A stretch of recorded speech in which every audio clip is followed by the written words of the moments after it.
Muchas gracias, hermano Mirko. Quisiera invitarte, por favor, que me acompañes en tu Biblia, en el libro de Lucas, Lucas capítulo 23, Lucas capítulo 23. Vamos a dar lectura un versículo, en el versículo 34, y mientras que lo buscas, me gustaría que todos podamos pensar un poco en qué vamos a estar celebrando la próxima semana. Y muchos quizás ven la Semana Santa de diferentes formas. Cuando hablamos quizás de Semana Santa, ¿qué es lo que primero viene a tu mente? Quizás para los niños más pequeños es sinónimo de comer huevitos de chocolate.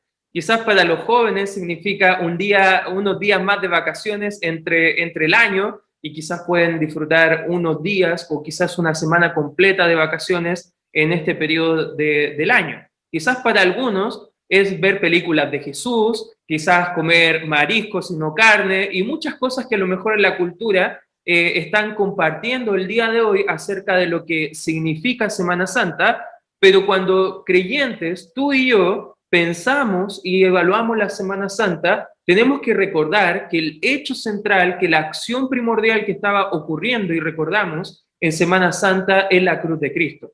Su sufrimiento, su calvario, su muerte en una cruz, clavado ahí en medio, por tus pecados, por mis pecados, para darnos salvación y librarnos de la condenación eterna. Cuando nosotros pensamos en Semana Santa, tenemos que recordar la pasión de Cristo, no la película, sino que lo que Él hizo por nosotros, cómo Él fue quebrantado, cómo fue molido, como enseña el libro de Isaías capítulo 53. Y la palabra de Dios nos muestra que la muerte de cruz no fue una muerte ordinaria. Se enfrentó a enemigos implacables. Se enjuició al Señor Jesucristo en un tribunal totalmente corrupto e injusto. Se decidió su muerte, que sería de intenso sufrimiento y vergüenza, de una forma pública y cruenta. Y en este punto, cuando él ya está clavado en una cruz, ¿sabes qué? Lo interesante del relato bíblico de los cuatro evangelios es que cuando él estaba clavado en una cruz, él no pronunció ninguna palabra más que siete, y esas siete comienzan con una oración. Y es la que vamos a estudiar el día de hoy, que vamos a ver desde la cruz qué estaba pasando. Ahora, olvidémonos de todo lo que tenemos preconcebido acerca de la cruz de Cristo. Ahora sentémonos a los pies de esa cruz, miremos a nuestro Salvador ahí clavado y escuchémosle. Alguien dijo que las últimas palabras de una persona son muy importantes. Y eso es lo que vamos a hacer, considerar las siete últimas palabras de Cristo antes de morir por nosotros en la cruz, y vamos a tomar el peso para ver qué estaba tratando de decirnos, decirte a ti, decirme a mí, ahora desde la cruz. Vamos a leer el libro de Lucas, capítulo 23, Lucas capítulo 23, mira lo que dice a partir del versículo 34. ¿Lo tienes, hermanos? Puedes comentar ahí en los comentarios, amén, si lo tienes. Fíjate cuál fue esa oración. Para lo único que abrió sus labios fue para orar. Y mira que oró el Señor Jesucristo acá. Dice, y Jesús decía, Padre, perdónalos porque no saben lo que hacen. Y repartieron entre sí sus vestidos, echando suertes. Esta es la primera de siete palabras dichas por Cristo en la cruz.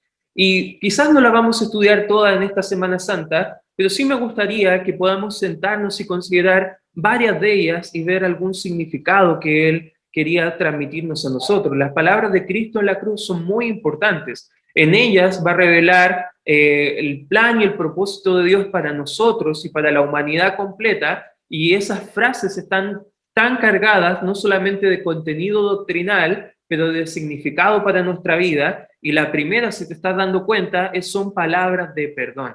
Son palabras acerca del perdón. Y de eso quiero hablarte el día de hoy. Si quieres tomar como título el día de hoy, ¿qué vamos a escuchar desde la cruz? Jesús dijo palabras de perdón.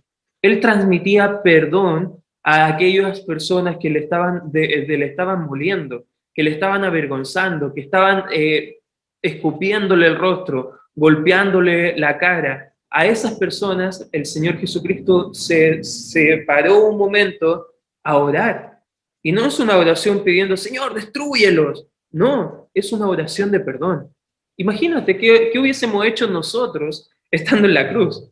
Probablemente nuestra oración no hubiese sido, Padre, perdónalos. Pero en el caso del Señor Jesucristo nos muestra que Él aún así, en medio del tremendo sufrimiento que era estar clavado en una cruz, su oración nos muestra el corazón de Él, el propósito de Él, porque Él vino a morir por nosotros en la cruz. Su ministerio público comenzó con oración y ahora lo vemos que se está cerrando también orando a Dios el Padre. Vamos a ver algunos significados, algunas cosas que podemos contemplar al ver la cruz de Cristo, considerando esta semana que vamos a estar analizando y meditando, y quizás van a ser palabras que puedan aplicarse a tu vida. Si no eres creyente, hoy puede ser el día que el Señor Jesucristo pueda perdonar todos tus pecados y poder estar a cuenta con Él por la eternidad. Antes de eso vamos a orar, y sé que voy a invitarte a que donde tú estés, inclines tu cabeza, cerremos nuestros ojos y oremos juntos al Señor. Padre Santo, Señor, te pido en esta hora que nos ayudes, Padre amado, donde estemos, Señor, reunidos alrededor de tu palabra, que podamos, Señor, evitar cualquier distracción que haya a nuestro alrededor y solamente, Señor, ver a esa hermosa cruz, no que sea hermosa porque tenga algo de significativo, sino porque fue la cruz en la cual tú derramaste tu preciosa sangre por nosotros, Señor, que fue un instrumento de tortura, de vergüenza, de dolor, pero para nosotros, Señor, significa salvación, perdón de pecados y vida eterna. Señor, gracias por amarnos tanto, Padre amado, y ahora te pido, Señor, que me ayudes a transmitir tus palabras, Señor, a mis hermanos, que nos ayudes a comprender y entender de buena forma lo que tu palabra quiere enseñarnos en esta hora, y que te demos solamente la honra y la gloria a ti a lo largo de este mensaje. Padre, alimenta nuestra alma, dirígenos, Señor, a donde vamos a realizar todas nuestras actividades en esta semana, entendiendo tu perdón y compartiendo de tu perdón a más personas, Señor. Padre, bendice este servicio, bendice este mensaje, en el nombre de Cristo oramos y pedimos tu bendición. Amén. ¿Qué podemos aprender de las palabras del perdón del Señor Jesucristo en la cruz? Algunos conceptos, algunos principios. Principio número 1, anótalo por favor, ahí tú estando en casa. En la cruz de Cristo, ¿qué vemos? Vemos en primer lugar el cumplimiento de la palabra profética, el cumplimiento de la profecía.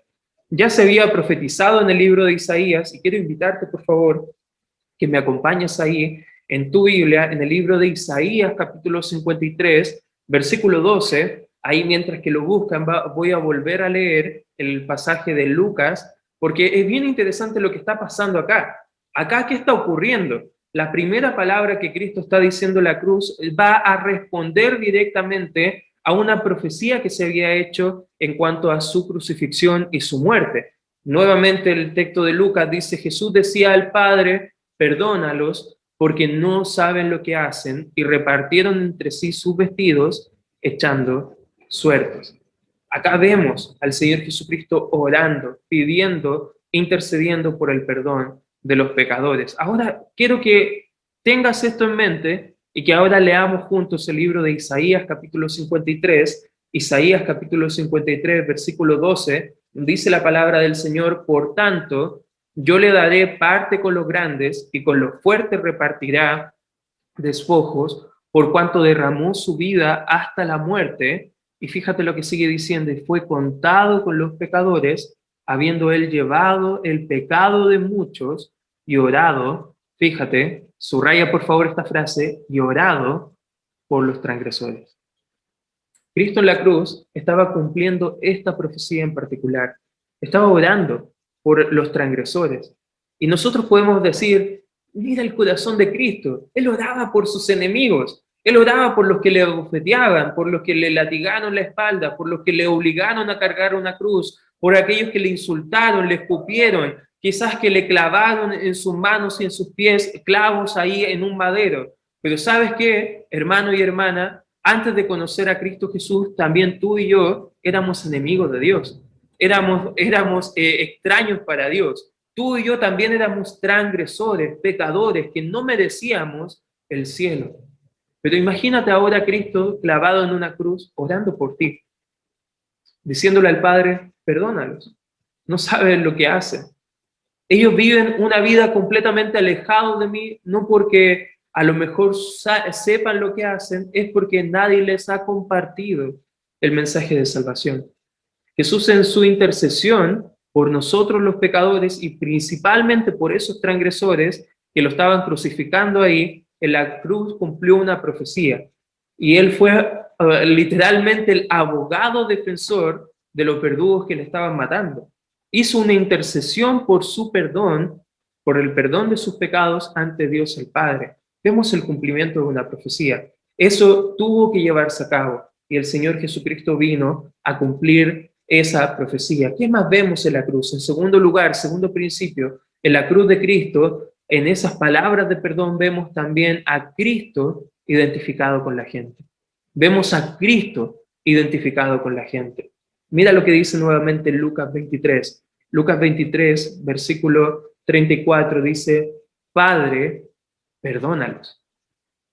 Antes de esta oración, en el Nuevo Testamento, no vemos a Jesús orando al Padre que Él perdone. Vemos directamente al Señor Jesucristo perdonando. Él estaba haciendo cosas, enseñando, de repente gente venía a pedirle ayuda y el Señor Jesucristo decía, tus pecados te son perdonados, tus pecados te son perdonados. Mira algunos ejemplos bíblicos. Mateo capítulo 9, versículo 2, anótalos solamente, van a aparecer en pantalla por razón del tiempo. Dice aquí en Mateo 9, y tus pecados te son perdonados, al final del versículo. Acá vemos a Jesús que le traen un paralítico y el Señor Jesucristo instantáneamente le dice al Señor Jesús, perdona a este paralítico, tus pecados te son perdonados. Él no estaba orando, Padre, perdónalo, perdona a este paralítico. Él directamente estaba ejecutando el perdón. Vemos en Lucas capítulo 7, mira, Lucas 7:48, viene una mujer que lavó los pies a Cristo con sus lágrimas. Quizás tú recuerdas la historia. Y a esa mujer, mira lo que le dice el Señor Jesucristo, le dice, tus pecados te son perdonados. Al paralítico, tus pecados te son perdonados. A la mujer, tus pecados te son perdonados. ¿Por qué ahora Cristo en la cruz no perdonaba él mismo a estos transgresores? ¿Por qué pidió al Padre que los perdonara?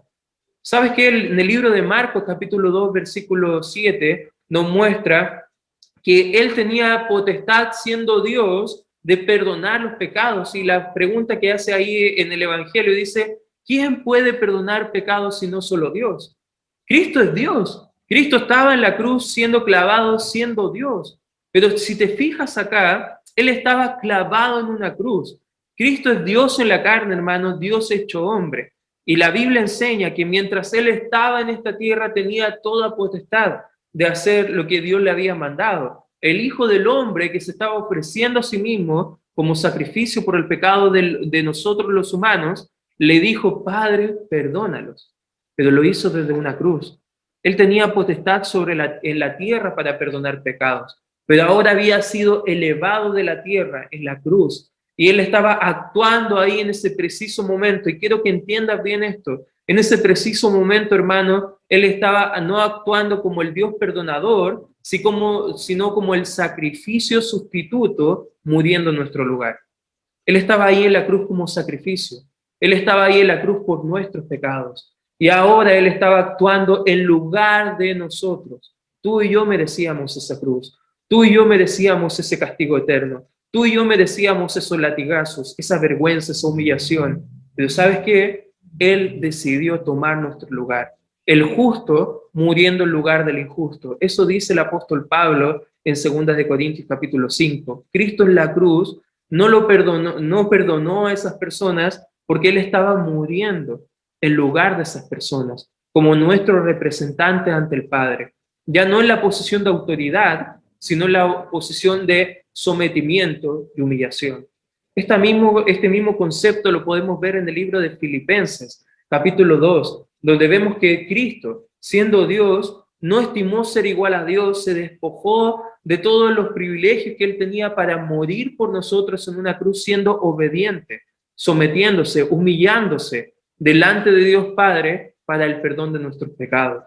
¿Sabes qué? Eso hizo Cristo por nosotros. Y acá en la cruz vemos que él, al pedir que el Padre perdonara a estos transgresores, él estaba tomando el lugar de esos transgresores en ese preciso momento en la cruz. ¿Te fijas lo hermoso que es la cruz de Cristo? Que nosotros merecíamos ese castigo, pero él tomó nuestro lugar. ¿Qué más vemos en este relato? Tercer principio que vemos en esta idea. También vemos a Cristo, vemos en esta cruz, en estas palabras de Cristo, la perspectiva divina sobre el pecado y las consecuencias que trae el pecado, las consecuencias de culpa, las consecuencias de muerte. Mira lo que dice la palabra de Dios nuevamente en este pasaje. Vemos que Jesús decía al Padre: perdónalos porque no saben lo que hacen, y repartieron entre sí sus vestidos echando suertes.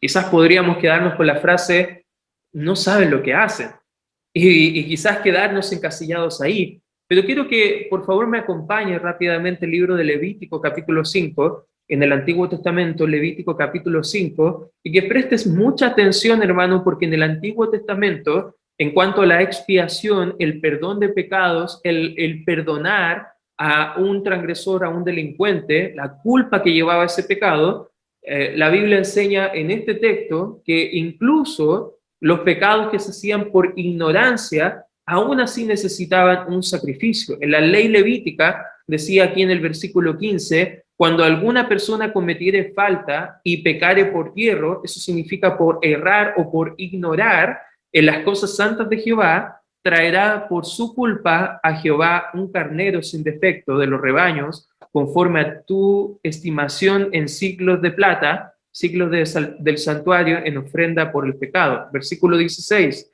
dice: y pagará lo que hubiese defraudado de las cosas santas, y añadirá a ello la quinta parte y lo dará al sacerdote, y el sacerdote hará expiación por él con el carnero del sacrificio por el pecado, y será perdonado. ¿Sabes qué? Lo que nos muestra aquí la Biblia en esta parte del mensaje es que cuando Cristo decía: Padre, perdónalos, porque no saben lo que hacen, está mostrando que a pesar de que ellos no sabían lo que hacían y que quizás estaban pecando por ignorar que estaban matando al Rey de Gloria ahí en la cruz, ellos aún así necesitaban un sacrificio, que Él les perdonara. Y Él estaba haciendo ese sacrificio. Ya había profetizado la Escritura que Él iba a orar por sus transgresores. Él en la cruz, Él estaba clavado ahora como el sacrificio, como el sustituto, identificándose con las personas, tomando nuestro lugar. Pero aún así, Él estaba orando por la vida de esas personas porque ellos no entendían qué es lo que estaban haciendo. David quizás tenía en mente esto cuando pidió perdón a Dios por sus pecados en el Salmo 19:12, quien dice aquí el rey David: ¿quién podrá entender sus propios errores? Líbrame de los que me son ocultos. Imagínate, el rey David pidiendo al Señor: Señor, hay muchas cosas que he hecho mal, hay muchas cosas que no entiendo, que ignoro. La Biblia dice que el que sabe hacer lo bueno y no lo hace es pecado. Incluso nosotros ya somos condenados aún no sabiendo lo que merecíamos por causa de nuestro pecado. Hoy mismo hay personas muriendo en el mundo que están yendo rumbo al infierno, que llegan a ese destino eterno porque no saben que han ofendido a un Dios santo. No saben que han ofendido no solamente a un Dios santo, pero han quebrantado su ley, han roto sus mandamientos, han quebrado su corazón, le han rechazado más de una ocasión. Hermano, el pecado es siempre pecado ante los ojos de Dios, sea que lo entendamos o que no lo entendamos, sea que quizás tengamos buenas intenciones o que tengamos malas intenciones, que a lo mejor sepamos que es un gran pecado o simplemente lo minoricemos. Hermano, el pecado es siempre pecado ante los ojos de Dios. Y ante la perspectiva divina en cuanto al pecado, siempre va a traer consecuencias, culpa y muerte eterna. Para el creyente, ruptura de la comunión, pérdida del gozo y las bendiciones que Dios tiene para nosotros. Si somos conscientes de ello o no, el pecado igual nos va a quebrantar. Ambos pecados, el de ignorancia o el voluntario, necesitan la expiación del Dios que murió por ellos en la cruz. Ignorancia, escucha bien, hermano, ignorancia no es inocencia. Usted puede decir: pero es que ellos no saben, quizás Dios les va a llevar al cielo. No, hermano, ignorancia no es inocencia. Ellos son culpables de haber quebrantado la ley santa de Dios. No hay exhibición de culpa por ignorancia. Todos serán juzgados con la medida de la palabra de Dios y sabiendo qué han hecho con Cristo en esta tierra. Por eso acá en la cruz, Cristo nos está mostrando a través de estas palabras de perdón la perspectiva en cuanto al pecado. La ignorancia de nuestros pecados no nos deja sin consecuencias de nuestros pecados. Necesitamos el perdón, hermano. La oración del Señor lo demuestra. Y ahora mismo está orando por nosotros. Padre, perdónalos, porque no saben lo que hacen. Veamos otra cosa más que vemos de estas palabras de Cristo en la cruz. Cuarto principio que vamos a estudiar el día de hoy. Vemos la ceguera del corazón humano. Vemos la ceguera del corazón humano. Aquí en esta frase, ellos no saben lo que hacen. ¿Qué estaba diciendo? Esto no significa, hermanos, que ellos eran ignorantes de su crucifixión. Ellos sabían bien lo que estaban haciendo, pero ellos no sabían que estaban crucificando al Señor de gloria. La gente había visto quizás la obra y la persona del Mesías con sus propios ojos. Habían presenciado el cumplimiento de las profecías del Antiguo Testamento. Incluso el mismo Juan el Bautista, dudando un poco del Señor Jesucristo, pregunta, ¿tú eres el que iba a venir o esperamos a otro? Y Cristo Jesús le dijo, bueno, tú te das cuenta, ahí se están cumpliendo las profecías, el mudo está hablando, el cojo está andando, y están cumpliéndose los milagros que se profetizó de mí. La gente observó, había presenciado el cumplimiento, había escuchado el testimonio de muchos que habían sido transformados por el Señor, que habían sido perdonados por Él. Era evidente que Él era el Cristo.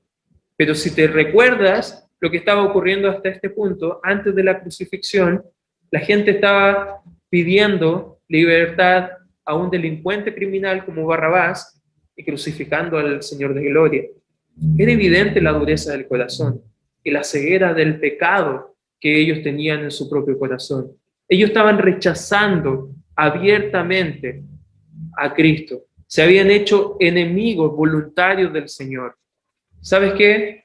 Hay mucha gente hoy en día así, con una dureza en su corazón, diciendo, no necesito a Cristo, no necesito su perdón, yo sin Cristo estoy mejor. ¿Y sabes qué muestra esto? Que tanto en los tiempos de Cristo como en nuestros tiempos, el corazón del problema es el corazón del pecador, es el corazón de nosotros. Nuestro problema más grande es nuestro pecado, cómo ha corrompido nuestro corazón, cómo nos ha enceguecido en cuanto a las cosas de Dios. Hoy en día no es muy diferente a los tiempos de Jesús. La gente está rechazando abiertamente al Señor. El libro de Juan capítulo 3, el versículo 19 dice que gente está yendo al infierno porque amaron más las tinieblas que lo que amaron la luz. ¿Qué está diciendo ahí el escritor de Juan? Está diciendo simplemente que ellos prefirieron su pecado y su estilo de vida antes que el perdón que les ofrecía Cristo. Qué triste, hermano, que quizás hay amigos de nosotros que prefieren quizás sus conductas homosexuales antes que el perdón de Cristo, que prefieren quizás adicciones y cosas que le encadenan como esclavitud antes que la liberación que está dando el Salvador. Prefieren tener vidas destruidas por el pecado antes de tener una vida nueva en Cristo Jesús. Ellos no saben lo terrible que están diciendo al rechazar a Cristo. Están rechazando abiertamente al Señor. Están rechazando la invitación de misericordia, de perdón. No saben lo terrible que es que digan, no queremos que Él reine en nosotros. Lo que haces con Cristo hoy va a determinar tu eternidad. Por eso, si estás con nosotros el día de hoy, no puedes estar neutral. No puedes estar pensando, no, quiero a Cristo, pero quiero también las cosas del mundo. Hermano, o lo recibes o lo rechazas. No puedes estar neutro. La Biblia solamente da dos oportunidades, dos posibilidades, mejor dicho. Recibir y creer lo que Él tiene para ti, su perdón y su oferta de salvación de tus pecados, o rechazarle y recibir las consecuencias. Mira lo que dice el libro de Juan capítulo 3, versículo 36. Dice, el que cree en el Hijo, hablando de Cristo, ese Cristo que estaba muriendo por nosotros en la cruz. Fíjate, el que cree en el Hijo tiene vida eterna. Pero, escucha bien, pero el que rehúsa, el que no quiere, el que rechaza, el que ya ha escuchado, pero aún así tomó su decisión y dijo, no quiero. El que rehúsa creer en el Hijo no verá la vida, pero escucha bien, sino que la ira de Dios está sobre él. El mismo capítulo nos enseña que esas personas ya están condenadas, al igual que lo que estabas tú y yo antes de conocer a Cristo. Esta es la principal necesidad del hombre. No necesita mejor salud, no necesita mejor educación, no necesita tener más tiempo libre. El hombre, la principal necesidad que tiene es el perdón de sus pecados, es la reconciliación con Dios el Padre. Hoy esa necesidad principal quizás es la tuya, y quizás hoy puede ser el día que esa necesidad pueda ser satisfecha a través del perdón que te está ofreciendo Cristo. Si tú ya has recibido este perdón, quizás piensa un poco en cuántas personas le han rechazado, cuántas personas están decidiendo voluntariamente dejar al lado esta oferta, quizás de tus familiares, quizás de tus amigos, conocidos, que si murieran ahora mismo, su destino sería la ira de Dios. Damos gracias a Dios que es un Dios amoroso, que es un Dios perdonador. Primera de Juan 1:9 dice que si confesamos nuestros pecados, Él es fiel y justo para perdonar nuestros pecados y fíjate, y limpiarnos de toda maldad. Él no solamente quiere perdonar tus pecados, Él quiere limpiarte, Él quiere darte una vida nueva, Él quiere restablecer lo que Dios hizo en el comienzo, en su plan original de tener algo perfecto, eso quiere darte ahora para tener una relación personal contigo. Hermano, hermana, si ya has sido perdonado, agradece ahora al Señor. Dale gracias al Señor por el perdón y la limpieza que Él te ha dado, porque sabes que no lo merecíamos. Lo que merecíamos era estar en esa cruz. Pero recuerda, Él tomó nuestro lugar. Él decidió morir por nuestros pecados. Y en quinto y último lugar, quinto y último principio, ¿qué más vemos en estas palabras de la cruz? Vemos el triunfo del amor del Redentor. Vemos la victoria absoluta. Jesús, al ver lo que ellos estaban haciendo, quizás ahí mismo podría haber ejecutado su ira y su juicio, pero ¿sabes qué? No lo hace. En su lugar simplemente dice: Padre, perdónalos. No saben lo que hacen. Eso fue el triunfo sobre el amor, sobre el rencor. El amor ganó en ese mismo momento. La Biblia enseña y dice que es el amor. En Primera de Corintios capítulo 13, versículo 7, dice la palabra de Dios, el amor, hablando de eso en el capítulo, dice que todo lo sufre, todo lo cree, todo lo espera, todo lo soporta. Remarca las primeras tres palabras de este versículo. Todo lo sufre. ¿Qué es el amor? Yo te amo. Son palabras bonitas. Pero ¿sabes qué? A veces gente está diciendo, si Dios me amara, ¿por qué? Y hay muchas preguntas del por qué. Pero ¿sabes qué? Las palabras más dulces y con más amor que se dijeron desde una persona a otra fue desde el creador de todo a nuestros corazones diciéndonos, te perdono. Padre, perdónalos. Eso es amor. Y esa expresión de amor no se hizo con un ramo de rosas, con una caja de chocolates, se hizo con una cruz. Eso es lo que demostró Cristo en la cruz por nosotros, amor. Él lo dio primero por nosotros y después dio todo de sí en sacrificio por amor a nosotros. Sabes que en todo momento el amor tuvo preeminencia, tuvo el primer lugar. De eso se trata el mensaje de Semana Santa. Se trata del mensaje que tiene Cristo por ti y por mí. El mensaje de amor que Dios tiene y que lo ha reflejado a través de su sacrificio. Romanos 5:8 dice que más Dios muestra su amor para con nosotros en que siendo, fíjate, aún pecadores, Cristo murió por nosotros. Gente dice hoy en día, necesito arreglarme antes de acercarme a Dios. Necesito dejar ciertas cosas, necesito arreglar ciertas cosas. Soy tan pecador, no me siento digno. Si tú te sientes así, gloria a Dios por eso, porque tú eres aquel por el cual Cristo estaba muriendo. Tú eres aún pecador, Cristo murió por ti. Incluso en una cruz sufriendo. Dios te puso a ti primero y lo hizo por amor. Y si tú estás con nosotros por primera vez, quiero explicarte acerca de ese amor. Quiero simplemente decirte que hoy ese amor está ofreciéndote a ti, ese perdón de pecados está ofreciéndote a ti. Y si tú no has recibido este perdón, por favor, Por favor, te ruego que no te vayas de esta reunión sin hablar primeramente con nosotros. Queremos mostrarte cómo recibir ese perdón. Pero si tú ya lo has recibido, ¿qué esperas para contárselo a otro? ¿Qué esperas para quizás orar a Dios por una alma a la cual tú puedas contarle de estas palabras de perdón durante esta semana? Sabes que hay dos tiempos ideales para hablar con gente acerca de Cristo, la Navidad y Semana Santa. Gente está más receptiva a escuchar y sabes que el propósito tiene que ver con la cruz. Y quiero invitarte a que tú lo entiendas primero, pero que tú lo compartas con otros. Tomemos decisiones el día de hoy, hagamos compromisos con el Señor y oremos juntos a Él en este momento. Gracias, Padre Celestial, por este tiempo que podemos estudiar tu palabra. Te pido, Señor, que nos ayudes a poder ser diligentes, a entender por lo cual tú moriste por nosotros en la cruz.